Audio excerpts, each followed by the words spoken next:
بسم اللہ الرحمن الرحیم الصلاۃ والسلام علیک یا رسول اللہ وعلی آلک و صحابک یا حبیب اللہ۔ سورۃ نوح سورہ نوح یہ 29ویں پارے کی صورت ترتیب کے لحاظ سے 71 نمبر پر ہے، 71 نمبر پہ۔ نوح سریانی زبان کا لفظ ہے یا عجمی اسم ہے، جس کے معنی ساکن اور ٹھہرنے کے ہیں۔ ناح ینوح سے بھی نوحہ کرنے والا، بہت زیادہ رونے والا۔ حضرت نوح علیہ السلام کے بارے میں اللہ تبارک و تعالی فرماتا ہے انا ارسلنا نوحا الی قومہ ان انذر قومک، ہم نے نوح کو اپنی قوم کی طرف بھیجا تاکہ وہ اسے ڈر سنائے۔ وَلَقَدْ أَرْسَلْنَا نُوحًا إِلَىٰ قَوْمِهِ فَلَبِثَ أَلْفَ سَنَةٍ إِلَّا 50 عَامًا، ہم نے نوح کو اس کی قوم کی طرف بھیجا 1000 سے 50 سال کم، یعنی 950 سال آپ نے تبلیغ کی۔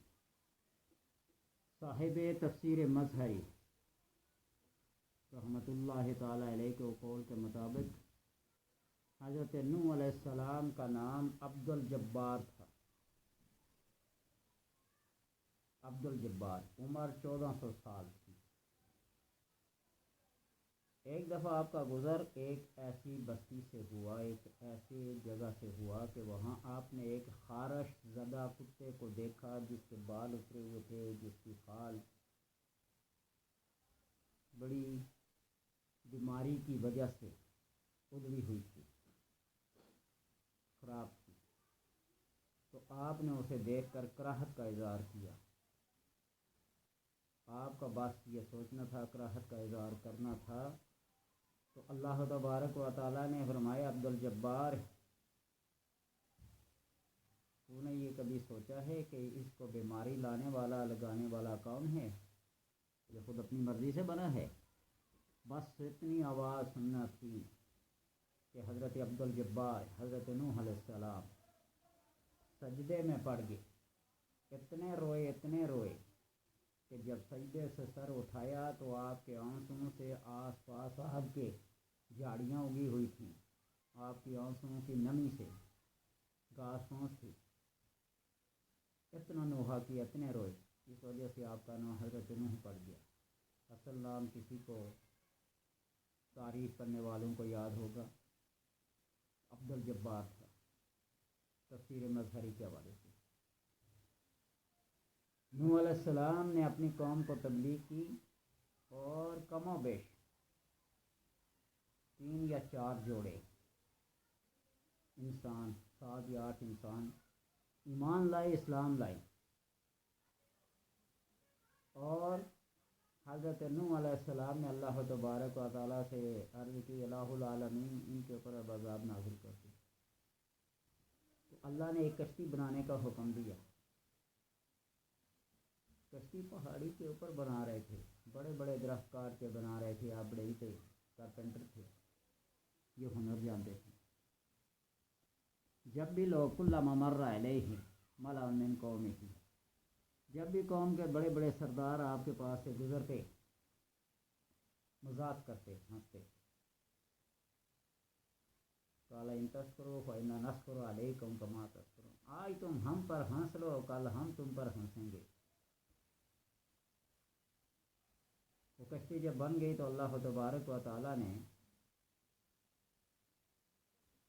اپنے امر سے آسمان و زمین کو حکم دیا پانی برسانا اور پانی نکالنا شروع کر دو۔ آسمان سے پانی برسنا شروع ہو گیا، زمین سے پانی نکلنا شروع ہو گیا، ہر طرف پانی ہی پانی۔ اس پانی کے اوپر وہ کشتی چلنے لگی۔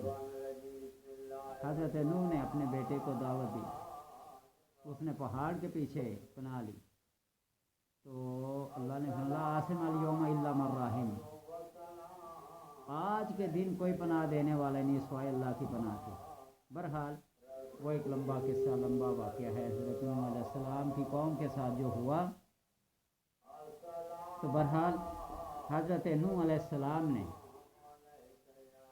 اپنی قوم کے لیے دعا کی، ان کے گھروں کو، ان کے اولادوں کو، ان کی نسلوں کو تباہ و برباد کر دے۔ دمر دیارہم۔ بہرحال ہمارا مقصد تاریخی واقعات بیان کرنا نہیں ہو اور نہ ہی کوئی تفسیر بیان کرنا ہے۔ اگر کوئی شخص سورہ نوح کو لکھے یا اس کے نقش کو لکھ کر اپنے پاس رکھے تو وہ ہمیشہ دشمنوں پر، اعداء پر فتح اور کامرانی حاصل کرے۔ سورہ نوح کا پڑھنے والا، اس کو اپنے پاس رکھنے والا دشمنوں کے اوپر فتح اور کامیابی حاصل کرتا ہے۔ اور اگر کوئی شخص سورہ نوح کو لکھ کر یا اس کا نقش مال و تجارت اور رقم میں رکھے تو اس کے رزق میں اضافہ ہو۔ قُلْ تَسْتَغْفِرُوا رَبَّكُمْ إِنَّهُ كَانَ بِكُمْ غَفَّارًا يُرْسِلُ عَلَيْكُمُ السَّمَاءَ عَلَيْكُم مِّدْرَارًا وَيُمْدِدْكُم بِأَمْوَالٍ وَبَنِينَ وَيَجْعَل لَّكُمْ أَكْثَرَ نَفِيرًا۔ ہم تم کو مال بھی دیں گے، اولاد بھی دیں گے، زمین بھی دیں گے، کھیتی بھی دیں گے۔ حضرت حسن رضی اللہ تعالیٰ عنہ کے پاس ایک سائل آیا اور آ کر سوال کیا، اولاد نہیں، آپ نے فرمایا استغفار پڑھو۔ دوسرا آیا، کاروبار نہیں، استغفار پڑھو۔ تیسرا آیا، میری کھیتی، میری زرعی اجناس کم ہوتی ہیں، آپ نے فرمایا استغفار پڑھو۔ گویا کہ بیک و چار آدمی نے آ کے عرض کیا اور آپ نے چاروں کو استغفار کرنے کے لیے کہا۔ پاس بیٹھے شخص نے کہا کہ حضرت چار بندے تھے اور چاروں کا سوال مختلف تھا، تو آپ نے سب کو استغفار کرنے کو کہا۔ تو آپ نے فرمایا قرآن نہیں پڑھا، استغفروا ربکم، استغفار کرو اپنے رب سے، اپنے گناہوں کی معافی طلبو، یغفر لکم، اللہ تم کو بخش دے گا۔ وَيُمْدِدْكُمْ بِأَمْوَالٍ وَبَنِينَ وَيَجْعَل لَّكُمْ، تم کو مال بھی دے گا، اولاد بھی دے گا، زمین بھی دے گا، کاروبار بھی دے گا، سب کچھ دے گا۔ تو اس لیے سورہ نوح کے اندر استغفار کا ذکر بھی ہے۔ تو جب استغفار بندہ کرتا تو اللہ تبارک و تعالیٰ استغفار کرنا، بخشش طلب کرنا بہت پسند ہے۔ تو جو کہ سورہ نوح کو لکھ کر اس کا نقش یا یہ سورت لکھ کر اپنے کاروبار کی جگہ پہ، اپنے مال و رزق کی جگہ پہ رکھے تو اللہ تبارک و تعالیٰ خیر و برکت عطا فرماتا ہے۔ اور یہ خیر و برکت ہمیشہ ہمیشہ کے لیے ہوگی، کوئی معمولی چند دنوں کی بات نہیں ہے۔ استغفار رزق کے اضافے کا باعث ہے، گناہوں کی بخشش کا باعث بنتا ہے۔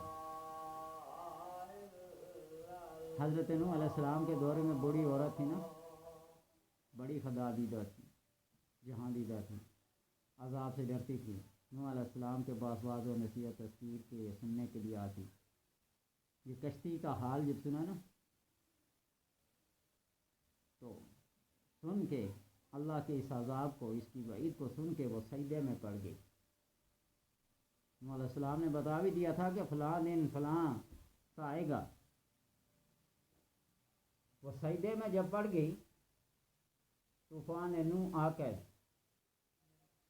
بستیوں کو تباہ کر کے چلا بھی گیا۔ اس نے جب سجدے سے سر اٹھایا تو کچھ بھی نہ پایا۔ آئی تو کہنے لگی، نوح آپ تو کہتے تھے کہ عذاب آئے گا، ایسا ویسا ہوگا، میں نے تو کچھ نہیں دیکھا۔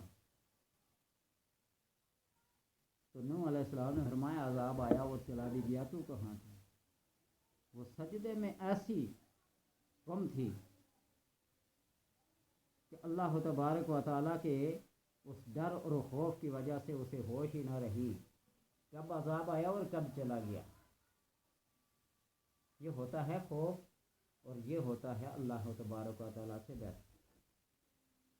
اور اگر کوئی شخص اس کی کثرت سے تلاوت کرے، سورہ نوح کی کثرت سے تلاوت کرے تو اس کے رنج و غم و الم سب دور ہو جائیں۔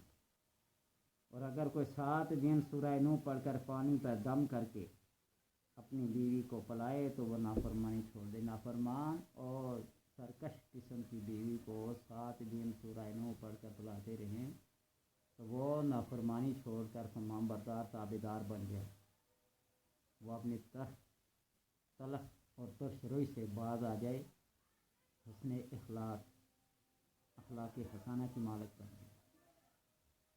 لیکن بات یہ ہے کہ 7 دن پڑے ہم تو کرائے کے لوگ ہیں، ہم تو ماں باپ کے جنازے کو بھی کرائے کے بندے لا کر، اجرت کے بندے لا کر، کسی در سے طالب علم لا کر ختم قرآن کروا دیتے ہیں۔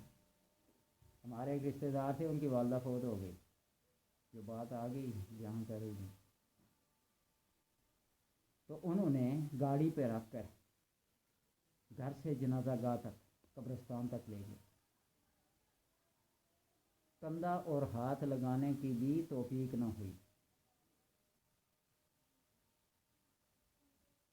ایسے اولاد کے اوپر کیا توقع کرے بندہ؟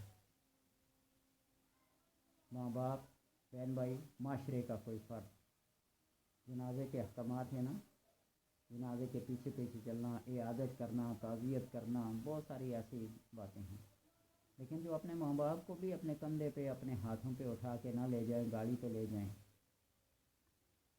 تو وہ ماں باپ کیا کہتے ہوں کہ ہم نے اپنی اولاد کی تربیت کیسے کی۔ تو اس لیے اس قرآن کو پڑھو، اس کی تعلیمات کو اپناؤ، بیت الخلاء سے لے کر بیت اللہ تک کے سارے مسائل، سارے اخلاق، ساری دنیا کی بھلائیاں اس کے اندر بند ہیں۔ اللہ تبارک و تعالیٰ سے دعا ہے کہ اس کو پڑھنے، عمل کرنے، سمجھنے اور سمجھانے کی توفیق عطا فرمائے۔